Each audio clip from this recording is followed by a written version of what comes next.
इसके बाद में दूसरी शंका है, रूपम दास बिहार से है। सतसाई भगत जी, मैं रूपम दास बिहार से, सीतामढ़ी जिला से। भगत जी, हम एक ई रिक्शा चालक हैं और ई रिक्शा हमारा ही है। पैसेंजर हमको बोलते हैं मेला में लेकर चलो, किसी गांव में मंदिर में लेकर चलो। क्या करें भगत जी, शंका समाधान करें। ई रिक्शा चलाने का हमारा काम है। महीने में 8,033 रुपए की किस्त भरना पड़ता है, 21 महीने। सतसाई भगत जी, कृपया शंका समाधान करें। देखिए भगत जी, मर्यादाओं को लेकर किसी प्रकार की कोई छूट सतगुरु रामपाल जी भगवान के इस सत भक्ति मार्ग में नहीं है। आप चाहे ई रिक्शा चलाते हैं, चाहे गाड़ी चलाते हैं, चाहे बस चलाते हैं, चाहे टैक्सी चलाते हैं, चाहे आपकी किस्त है या नहीं है, आपने जो किस्त शब्द जहां यूज किया है कि मुझे 8,000 रुपए की हर महीने किस्त भरनी पड़ती है, यानी आपने थोड़ा सा मुझे ये बताने का प्रयास किया है कि भगत जी, अगर आपने मुझे मना कर दिया तो फिर मैं गाड़ी की किस्तें कैसे भरूंगा। यानी आपने अपनी पीड़ा को सामने रख दिया। ऐसा नहीं करना भगत जी। मर्यादाओं के लिए हमने संघर्ष करना है। यदि आपका ई रिक्शा है, आप गाड़ी चलाते हैं, बैटरी वाला आपका रिक्शा है, और गांव के लोग आपको कहते हैं कि हमारे को मेले में लेकर चलो, आपके रिक्शा को भाड़े पर लेते हैं कि मेले में चलो, मेले में चलो, कोई दिक्कत नहीं है। मेले में हम जा सकते हैं भगत जी।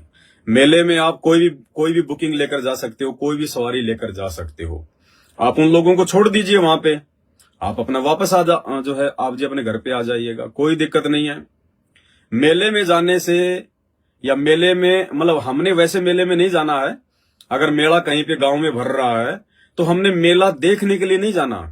हम संत रामपाल जी के भक्तों ने मेला वगैरह देखने के लिए नहीं जाना है। यदि आपका ई रिक्शा है, आपकी टैक्सी है, कोई आपको भाड़े पे लेके जाता है, तो आप जी अपनी मजदूरी के हिसाब से भाड़े पे मेले में जा सकते हैं। उस व्यक्ति को छोड़ के अपना घर पे वापस आ जाइए, उसमें कोई दोष नहीं है। लेकिन स्पेशली हम भक्तों ने मेला वगैरह देखने के लिए कहीं नहीं जाना है। दूसरा, आपने कहा कि किसी गांव के मंदिर में ले चलो। लोग हमारी रिक्शा को मंदिर में ले जाने के लिए कहते हैं भाड़े पर। देखिए भगत जी, स्पेशली आपने भाड़े पर किसी मंदिर में, किसी तीर्थ पर बिल्कुल भी नहीं जाना है, क्योंकि आपको पता है कि वो स्पेशली मंदिर में जा रहा है, अनुपासना के लिए जा रहा है, तीर्थ पर जा रहा है, अनुपासना के लिए जा रहा है। ऐसी स्थिति में भगत जी आपने बिल्कुल भी उनको सहयोग नहीं करना है। आपने उनको मना कर देना है कि मेले वगैरह के लिए मेरे पास समय नहीं है या मुझे कोई और काम है। कुछ भी आप जी अपनी भक्ति मर्यादाओं को बचाने के लिए उनको बोल सकते हैं। हाँ, यदि आप जी अपनी रिक्शा चालक हैं, आप रिक्शा जो है आप चला रहे हैं, आपका काम है पैसेंजर को लेके जाना, वापस लेके आना, जो भी आपका रूट है, उस रूट पर यदि कोई मंदिर बीच में पड़ता है और आपको सवारी मिलती है और कहती है कि हमारे को मेले में जाना है या हमारे को जो है उस मंदिर में जाना है, तो कोई दिक्कत नहीं है भगत जी, क्योंकि आपका तो रूट है, उस रूट पे वो मंदिर पड़ रहा है, तो उसमें आपकी कोई जो है दिक्कत नहीं है। आप सवारी को उस मंदिर पे छोड़िए, वापस आएंगे आप उसी रूट से उस मंदिर पे जो कि वो स्टैंड है, वहां से कोई सवारी अगर बैठती है तो सवारी को बिठाइएगा, सवारी को उसके घर छोड़िएगा, कोई दिक्कत नहीं है। स्पेशली अगर कोई मेले के लिए आपको अगर कोई बुकिंग करके लेके जाना चाहता है तो हमने नहीं जाना है।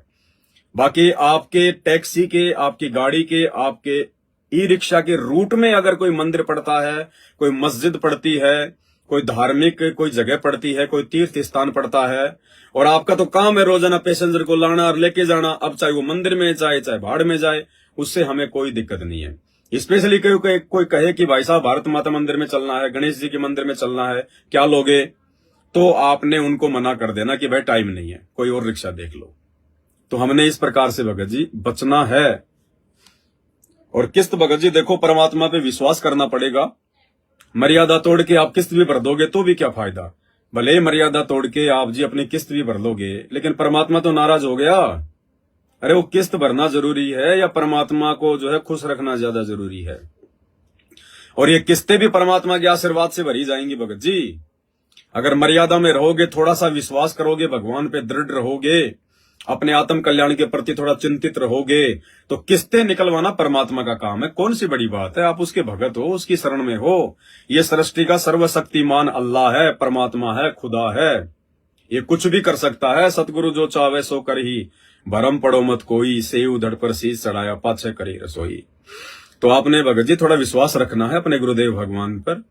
अगर विश्वास रखोगे, मर्यादा में रहोगे, तो परमात्मा खुद आपका कस्टमर बन के आ जाएगा, खुद ये सवारी बन के आ जाएगा।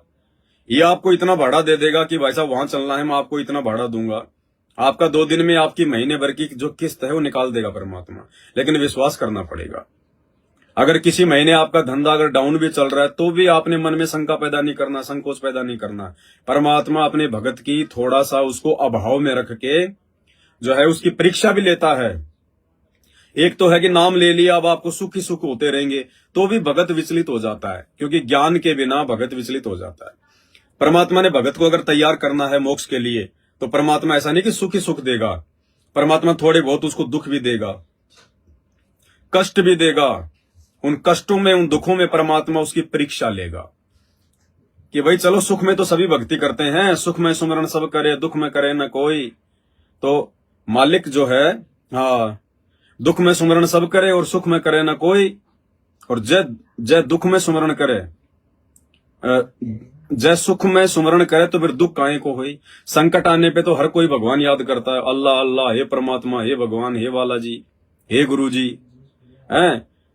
दुख में तो हर कोई रोता है, लेकिन भगवान कहते हैं अगर कोई सुख में, अगर कोई अच्छे दिनों में अगर भगवान को याद कर ले तो उसके ऊपर भगवान दुख आने नहीं देगा। लेकिन सुख में किसी को भगवान याद नहीं आता। सुख में तो उसको बकवाद याद आती है, घूमना फिरना उसको याद आता है।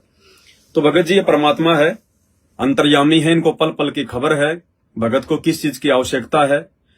हमने केवल इनकी प्रत्येक मर्यादाओं में रहकर इनको खुश करना पड़ेगा, बाकी काम लेट सेट परमात्मा हमारा संभाल लेंगे। इतना विश्वास हमें होना चाहिए।